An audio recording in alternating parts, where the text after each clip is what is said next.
একবার চিন্তা করেন একটা জাতি কতটা বর্বর হতে পারে। আমরা জানি এই মুহূর্তে ইসরায়েল কি অবস্থা করেছে গাজার, সেখানে মানুষের খাওয়া নেই, খোলা আকাশের নিচে মানুষজন বসবাস করতেছে, পানি নেই, খাওয়া নেই, বিদ্যুৎ নাই, ইন্টারনেট নাই, বাসা নেই, কিছুই নেই। এই মুহূর্তে তারা সমুদ্রে গেলেও তাদেরকে গুলি করা হয় যাতে তারা মাছ ধরেও না খেতে পারে। এই মুহূর্তে তাদের ফ্রেশ ওয়াটার মানে মিঠা পানির একমাত্র সোর্স ছিল ওয়াদি স্ট্রিম, সেটা একটা রিভার যেটা আর কি সমুদ্রের সাথে কানেক্ট করে।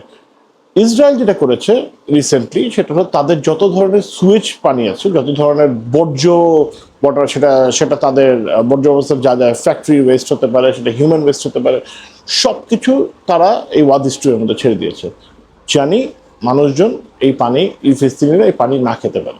জাস্ট থিঙ্ক অ্যাবাউট ইট, একটা মানুষ কত ছোট হতে পারে, একটা জাতিকে একটা মানুষ নাই দেখতে পারে, কিন্তু তাদেরকে এইভাবে মারা, পানি দিব না, ভাত দিব না, ইলেকট্রিসিটি দিব না, কিছুই দিব না। Think about it, how bad someone can be. এরকম ভিডিও দেখতে চাইলে অবশ্যই আমার সাথে থাকুন। I will bring you different kind of truth every day. Thank you.